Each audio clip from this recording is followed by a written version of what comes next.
Welcome to Attic Raiders Retro Reviews, where today we're going to be looking at a game that's definitely retro, but it's not quite as vintage as I'd like. Normally I wouldn't go for any board game which is after the year 2000, but we're going to be looking at one of the ones in my collection which is probably the newest, most recent release that I own. I just could not pass this one up when I came across it. Today we're going to be looking at Indiana Jones and the Akator Temple Race Game. Released in 2008 by MB Games, this game was obviously brought out to coincide with the release of Indiana Jones and the Kingdom of the Crystal Skull. Now, I know, out of the Indiana Jones series, Crystal Skull is the most derided by critics and fans alike, but it's Indiana Jones. It's an Indiana Jones game. Indiana Jones I have loved for years and years and years. Read all the books, read lots of the Dark Horse comics, played the computer games. I just absolutely love Indiana Jones. So when I came across this for 99 pence, I just could not say no. Most board games based on movies and cartoons are just very, very flat boards with flat playing pieces where they've just taken photographs and images from the production and just printed them onto cardboard and quickly built a game out of that with playing pieces and cards, which just everything is flat and simply, it's boring, guys. I mean, come on, put a bit of effort into it.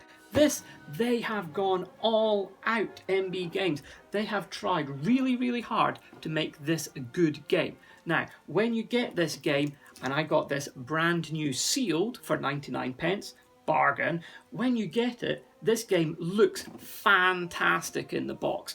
There's a temple printed background.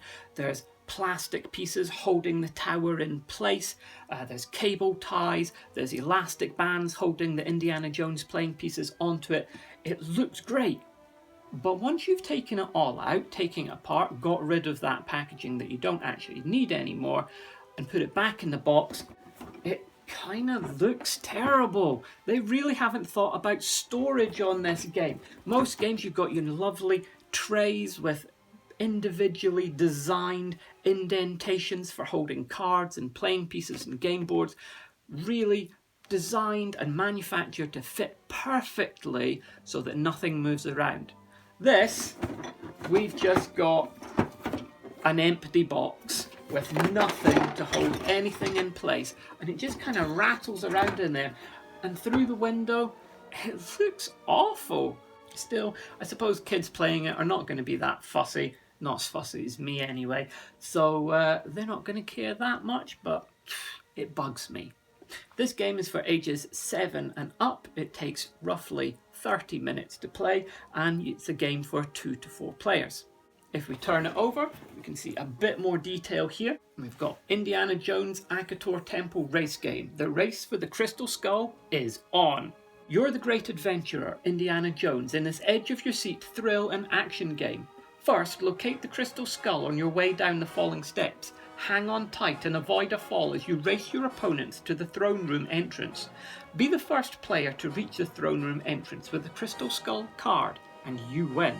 They've really gone to a lot of effort with this game. I really, really like this. The sculpting is great. This top tower piece here can come off, but look at the detail that they've put into this. They've got skulls here, they've got kind of Mayan style faces, there's lots of glyphs, and it's not just one colour. They have given this a kind of wash and a bit of a highlight with some different sandy colours. We've got kind of dragons down here, there's more skulls, more faces. They've really gone to town and put a lot of detail into this. This is not one of your slapdash, stick a photograph on a flat piece of card and bring it out in time for the film kind of game releases. You can start to see just how much work went into the design of this game when we take a look at this piece of concept art from Beach Studios. You can see the central pillar here has got faces carved into it which have holes which are tracks for a ball bearing to come out of, and that ball bearing would have rolled down the stairs and knocked players off. It's quite a different game from the one we ended up with, but it's quite a cool concept in itself. You can see here we've got a kind of skull, and this one has been particularly made to look like the one that is in the movie. You can see if you actually look at the photo of the game on the instructions that the game tower is actually a completely different sculpt on that one. They've taken a photograph of the prototype, and on that, this face here is a completely different face.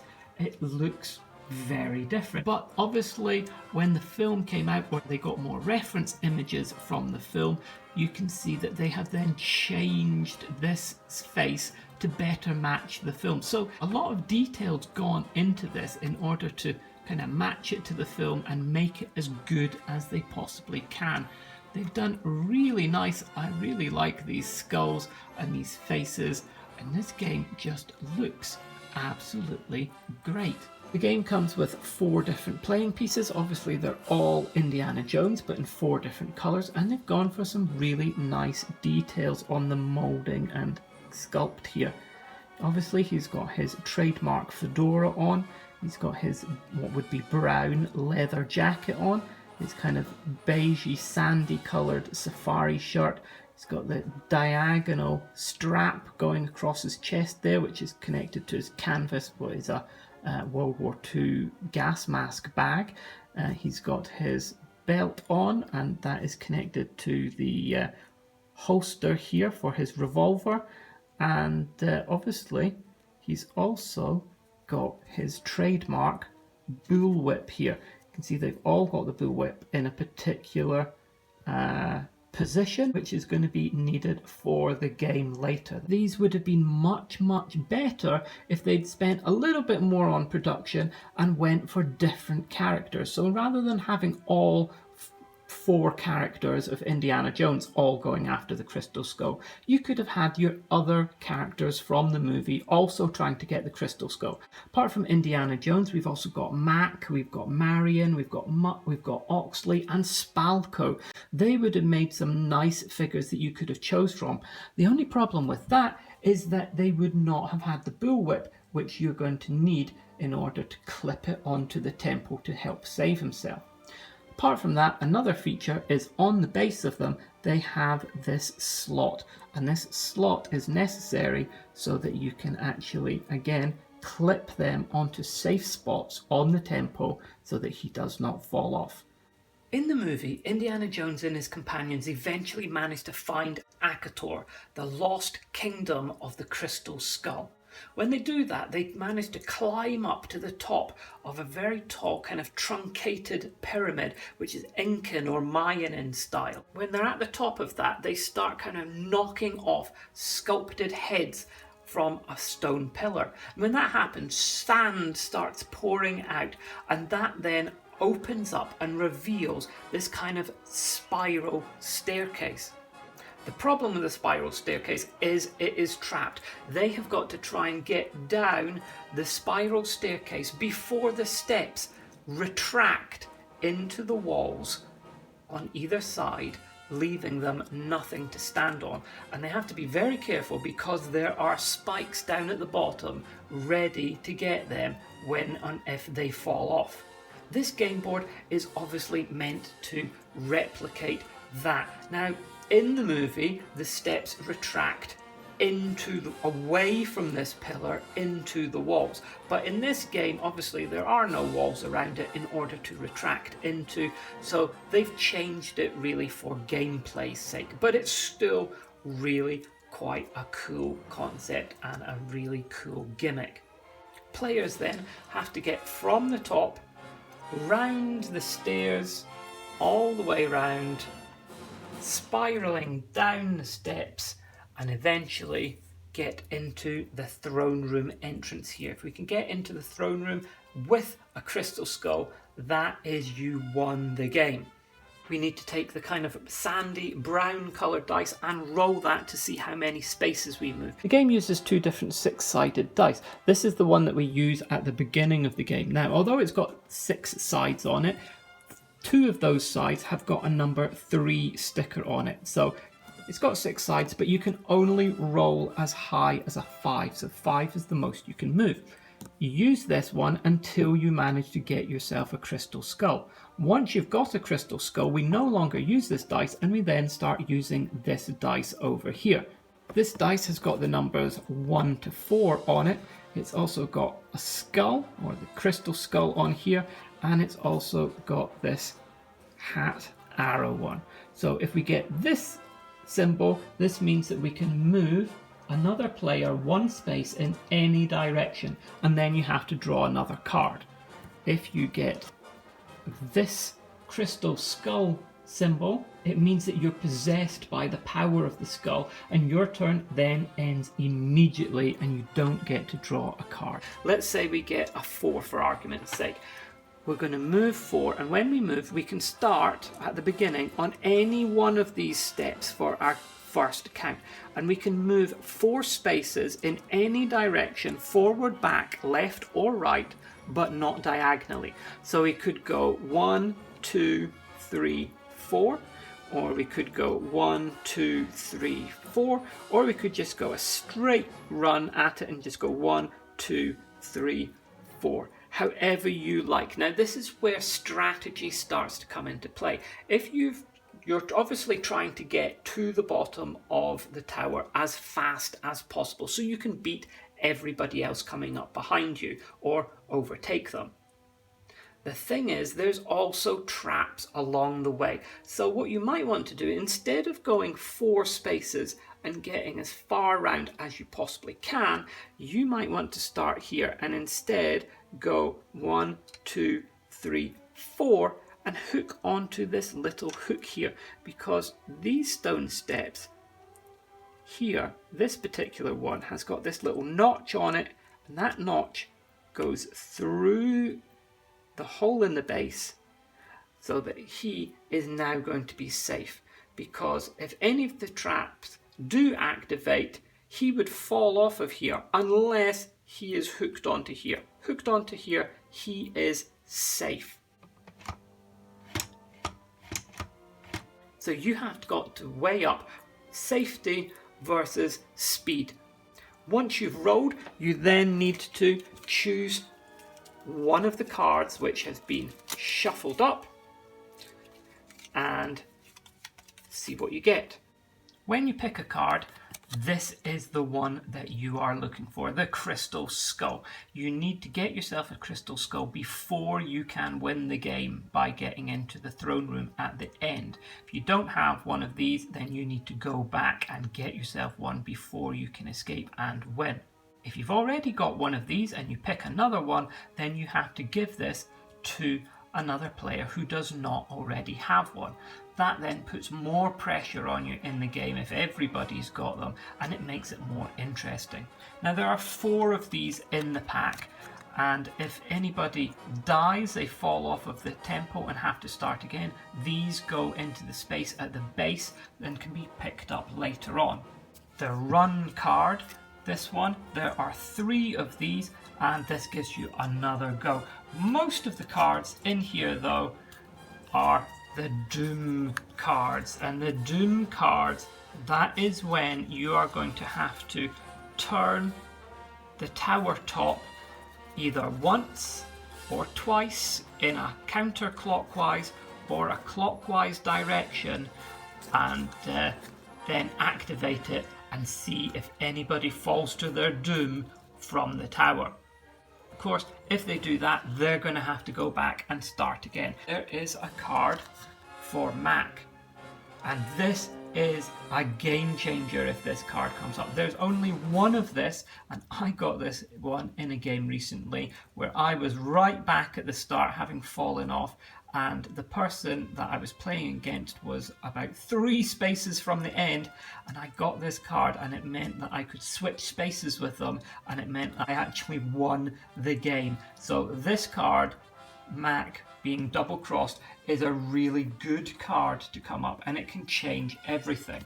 There is Mutt. There are 2 of this card, and Mutt can save you if you fall off the stairs. So instead of having to go right back to the start and start again, coming down those stairs again, you can go back to where you were. We have Oxley. There's only one of this in the pack, and this one just causes you to turn the tower top 3 times. You don't then activate it. I don't really know the point of this card. It's not a great or particularly useful card. There are 2 Spalco cards, and with Spalco, because she's the baddie, that means that she gets to steal, you get to steal a crystal skull from another player, or you can move another player 1 space. Now that doesn't seem like much, but if another player has got themselves onto a safe space, so they're hooked in by their feet or by their whip, then you can move them 1 space off of that safe space, and then they might be in trouble. So this is a good card that can really change things as well. Last one is there are 2 of Marion, and if you pull this card, then you need to go back 1 space to help save Marion, and then you go again. So I don't really know what the strategic advantage of this card is, moving back 1 space. If it was that you pulled this card having got yourself in a good space, a safe space, and then you had to move 1 space, fair enough, but you do that and then you go again, and that bit kind of undoes the moving back 1 space piece. So I don't really know what the point of this card is that much. Now this one is Spalco. That one is not really much use to me because nobody's got a crystal skull at this point, so I would just have to move any player 1 space. What it might do is put them into danger, but at this point they're not going to go back very far. That card then goes to the back of the pack, and then it's the next person's go. If that person rolls, let's say they get a 3, and it's Blue's go. Let's go just 1, 2, 3. I'm going to put him in here. Now, one of the things is when you're moving, you cannot finish on the same space as somebody else, and you cannot even move through that space. So if the blue player was here and he got a 3, he could not go 1, 2, 3. He would need to move around this player, so he would have to use up some of his other turns. So we'd have to go 1, 2, 3. So he's going to end up not being able to move as far. Obviously, then he would need to choose a card. Now, I've not shuffled these very well, but if he chose one and he got one of the Doom cards, because these are the most interesting ones, this one says to turn clockwise twice and push down slowly, and then your turn is over. So I'm going to put that back to the bottom of the pile. I'm going to turn this clockwise, 1, 2, and then push down slowly. And everybody is safe that time. But you can see it has activated 1, 2, 3 different steps. Thankfully, nobody was on it though. As we move around, it can be a bit tricky. Well, this guy actually couldn't move around easily. When it's his go, he would have to go 1, 2, 3. Couldn't move that way, so he'd have to go 4. If he's got 5. Moving on to here. It's important that you're not on the same space as somebody else. So if this is a 2-player game, it's quite easy. It's not that bad. But the more people you get on here, 4 players, then it starts getting quite crowded and you've got to move around in order to overtake people. Now, once we get round to here, it's going to be a bit more difficult in order to reach those players. So what I've done is put this onto a rotating base. And I think this would have been a really good idea if the actual manufacturers had done this themselves. They obviously didn't need to do a raised base, but if they put some kind of turntable into this base down here so that it could be spun easily, it would make it much easier to play this game and to maneuver people around and to get access to things. Again, now if I move onto this space here, you can see here above this one there is a little hole here, and this is another one of the safe spaces. The safe spaces with the holes at the end of the whip, and this is why it's important they all have whips. The end of the whip can hook into that space there, and now he is safe. If this gets pushed and the one that he is on collapses, he will now not fall off of there. He is safe until he needs to move again. Now, I like the idea that there are holes in here, but I think they've missed a trick. I think with the sculpting, there's so much detail in here that they've put in that they could have made this nicer. They could have really thought about it, and like in Indiana Jones, where darts come out of the mouths of some of the carvings and things, they could have had some of these carvings which had the holes in the mouths of them. So rather than just this one, to be honest, actually quite works out quite well. It is pretty much in the hole where the mouth is on this guy.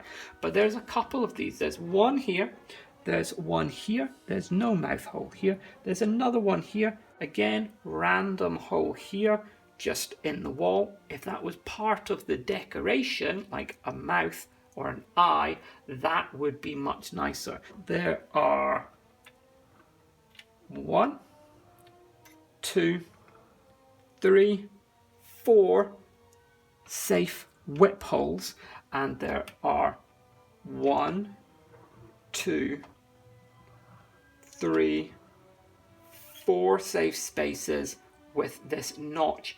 You've really got to watch out, because every time you roll the dice, you then also need to take one of the cards, and those doom cards come up a lot.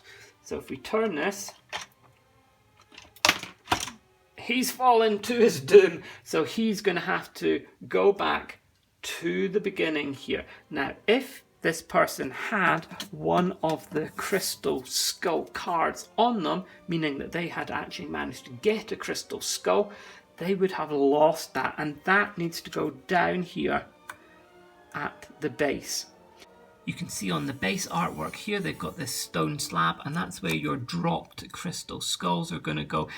One place where I think they might have missed a trick would be to actually have little plastic crystal skulls that players could have. That would have been a really nice touch. Would have increased the production costs and reduced their profit, but it would have been nice. You can see also at the bottom here, there are lots of spikes. If you fall down off of these steps into the waters below, you are going to meet a grisly end. I really like, we've even got a skeleton just under the water here. We've got the spikes as some kind of, I don't know, possibly conquistador here who has met a sticky end, and there is another one over here who's also fallen off and managed to get himself impaled on a giant spike. When you're down here, you've also got artwork. You've got the 3 crystal skulls here. If you land on these ones, you can pick up a crystal skull card if you don't have one. And finally, we come out into the entrance to the throne room to win the game. Once you're down here at the base, if you land on one of these 3 crystal skulls here, it means that you can then pick up this crystal skull card, and you've got that before you can exit here. And this is where I think it is a little bit flawed. Once you manage to get down round the spiral staircase, where you could fall off at any moment, once you get down to here, to this step, and these ones, there is nothing to... There are no traps down here at all. There's nothing that's going to possibly send you back up to the top. So once you're down here, if you don't have a crystal skull, you can really, really relax down here. Obviously, it depends how close other people are to getting to the end. But if they've recently fallen off and had to go back, you can really, really take it easy and not have to worry about being down here. And this is where I think they should have added something in.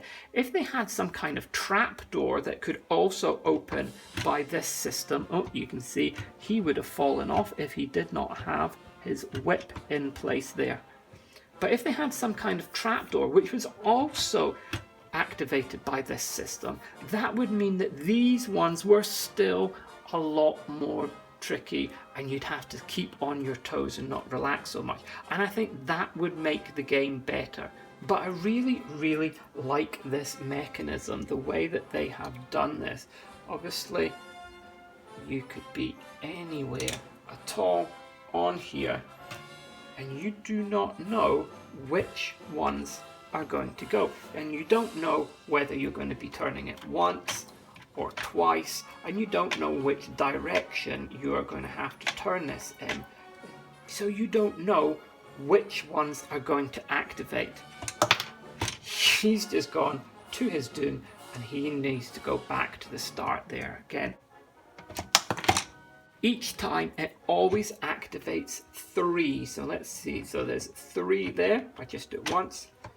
3, 3, 3, 3. He's gone. 3. So whenever you're playing this, you're not going to know exactly which ones are going to go, but it could be any 3 that you are standing on. And it's just luck of the draw with those cards. But it's a nice gimmick, and I really love that you can fall to your death. So yeah, it's not really vintage, but being Indiana Jones and set in the 1950s, it definitely is retro. And honestly, I love this game. It can be picked up really, really cheaply. I suppose Crystal Skull being such a flop, really, critically, not many people are after this game. Came out 12 years ago, so obviously you can't get it in the shops anymore, but I've seen it a couple of times in charity shops and at car boot sales. And normally it's really, really cheap. Even on eBay, you can get this really cheap. I mean, I managed to get it for 99 pence plus postage, but you can still pick this up for like £4 on eBay. And for £4, this is a great game and I highly recommend it. Sure, it's got its flaws, same as any game, but I mean, this is just so much fun. Who's not going to love a game which has moving traps? Any game with moving traps, particularly ones that are set in an ancient temple, brilliant! And if you don't want to play it as a board game, this is the kind of thing that would be absolutely perfect for your miniatures for a Dungeons and Dragons game. Or if you're the kind of person who's into toys and games, it would make a nice display for some miniature figures, battle beasts, something like that would look great. For the price, you can do whatever you want with this thing. So all in all, I'd say this is a really overlooked and undervalued game. If you can, seek it out, get it, enjoy it. It's a really nice one. Until next time, this is Attic Raiders Retro Reviews.